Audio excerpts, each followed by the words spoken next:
बिस्मिल्लाहिर्रहमानिर्रहीम। अस्सलाम वालेकुम वरहमतुल्लाहि वबरकातुहू। घर से नहुसत और गलत फहमियों के खात्मे के लिए हर नमाज के बाद एक तस्बीह अल्लाह ताला के ये नाम पढ़ें। घर से नहुसत, झगड़ा, बेचैनी और गलत फहमियाँ खत्म हो जाएंगी।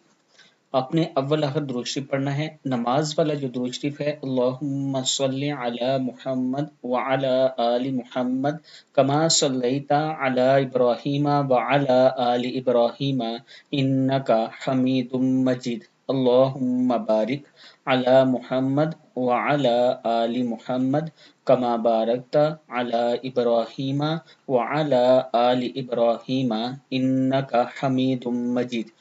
ये आपने 3 मरतबा पढ़ना है।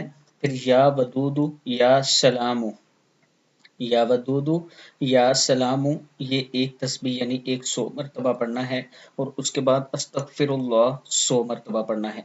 फिर अल्लाह के हुजूर दुआ करनी है कि अल्लाह ताला करम फरमाए, आपके घर से नहुसत, गलत फहमियाँ, लड़ाई झगड़ा, बेचैनी, ये सारी चीज़ें ख़त्म हो जाएंगी। अल्लाह ताला का खास करम होगा।